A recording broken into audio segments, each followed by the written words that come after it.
নিশিরাত, ঘড়ির কাঁটা প্রায় তখন ৩টা ছুঁই ছুঁই। চাঁদের আলো মেঘে ঢাকা, আর বাতাসে একটু অদ্ভুত শীতলতা। রাশেদ ও ইমরান, দুইজন পুরনো বন্ধু, গ্রামের পাশে পুরনো কবরস্থানে গিয়েছিল শহরে ফিরে আসার আগে শেষবারের মতো। এই কবরস্থানটা বহু পুরনো, শত বছর ধরে কেউ এখানে রাত কাটায় না। গ্রামের মানুষ বলে এখানে গভীর রাতে কিছু ছায়া দেখা যায়, ফিরে কেউ ফিস ফিস করে ডাকে। রাশেদ সব সময় এমন গল্পকে আজবই বলে উড়িয়ে দিত, আর ইমরান ছিল একটু বেশি সাহসী, একটু বেশি কৌতূহলী। দুজনে হাতে টর্চ নিয়ে প্রবেশ করলো কবরস্থানে। বাতাসে যেন একটা ঘনত্ব, যেন কারো নিঃশ্বাস তাদের ঘাড়ে এসে পড়ছে। হঠাৎ করে টর্চ লিভে গেল। রাশেদ লাইটটা ঝাঁকাতে ঝাঁকাতে বলল, আরে, ব্যাটারি তো ঠিক ছিল। ইমরান চারিদিকে তাকিয়ে বলল, চল ধীরে ধীরে সামনে যাই। একটুখানি গেল নাকি পুরনো সেই বটগাছটা আছে, সেখানে রাত্রি নামলেই কেউ কাঁদে। আর কিছু দূর যাওয়ার পর হঠাৎ করেই তারা শুনতে পেল কান্নার শব্দ। খুব ক্ষীণ ক্ষীণ শব্দ এটা, অস্পষ্ট, ঝাপা কাবা কাবা গলায়। রাশেদ বলল, তুই শুনছিস? ইমরান কিছু না বলে হাত দিয়ে ইশারা করলো, চুপ করে থাক। কান্নার শব্দটা এবার একটু জোরালো হলো, আর তখনই একটা ঝটকা পেছনের কবর থেকে উঠে এলো এক সাদা কাপড় পরানো অবয়ব। নামছে, শুধু তাকিয়ে আছে। দুজনে শীতল হয়ে গেল, দৌড়ে পালাতে যাবে। ঠিক তখনই অবয়ব বলে উঠল, আমার নাম জানো? ভয় আর বিষময়ে কাঁপতে থাকা রাশেদ বলল, তুমি কে?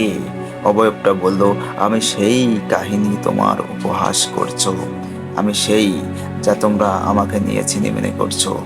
ঠিক তখনই টর্চটা আবার জ্বলে উঠল। সামনে কেউ নেই, শুধু পড়ে আছে একটা পুরনো ধুলো ধরা কবরে ফলক। রাশেদ তখন বুঝতে উঠতে পারেনি কি দেখলো সেদিন রাতে। ইমরানের কবরে তার নাম কেন? আর তার পাশে দাঁড়িয়ে থাকা বন্ধুটি, সে কি সত্যিই ইমরান, নাকি সেই রাতের পর থেকে সময় যেন আর জীবনে আর আগের মতো চলছিল না।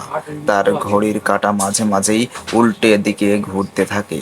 প্রথমে সে ভাবলো ব্যাটারি সমস্যা, কিন্তু ঘরে, দেয়ালের ঘড়ি, মোবাইল, এমনকি গ্রামের পুরনো ঘড়ি টাওয়ার সবসময় মাঝে মাঝে সময়কে পেছনে নিয়ে যাচ্ছিল। এরকম মধ্য এক রাতে ইমরান এসে রাশিদের বারান্দায় দাঁড়িয়ে বলল, আমার সময় শেষ হয়ে আসছে, আমি ফিরে যাচ্ছি। রাশেদ বিস্ময়, তুই কি বলছিস এসব? তুই তো আমার সামনে দাঁড়িয়ে। ইমরান ধীরে ধীরে এগিয়ে এসে ফিসফিস করে বলল, আমি আসলে 2005 সালে মারা গেছিলাম। তুই বিশ্বাস করিস না জানি, কিন্তু তুই ওই রাতে আমার কবর দেখেছিলি, আর আমি ফিরে এসেছি শুধু তোকে কিছু বলতে। কি কি বলতে? কাপা গলায় জিজ্ঞেস করলো রাশেদ। ইমরান বলল, সময় পেছাচ্ছে, কারণ ভুল ঠিক করতে হবে। তুই যেদিন আমার সাথে সাঁতার কাটতে গেছিলি মনে আছে? আমি ডুবে যাচ্ছিলাম, আর তুই কাউকে বলিসনি। রাশেদের বুকটা ধক করে উঠল। সেদিন ঘটনা কেউ জানতো না, এমনকি সে নিজেও সেটা ভুলে যেতে চেয়েছিল। ইমরান এক পা করে পেছাতে থাকে। তুই যদি সত্যি স্বীকার না করিস, তাহলে সময় চিরতরে উল্টে যাবে। তুই আটকে যাবি সেই দিনের, আবার আবার সেই দিনে। এরপর হঠাৎ একটা ঝড় আসে, বিদ্যুৎ চমকে ওঠে, আর ইমরান হাওয়া হয়ে যায়। তো ধন্যবাদ সবাইকে, দেখা হবে অন্য একটা সত্য প্রতিবেদনে।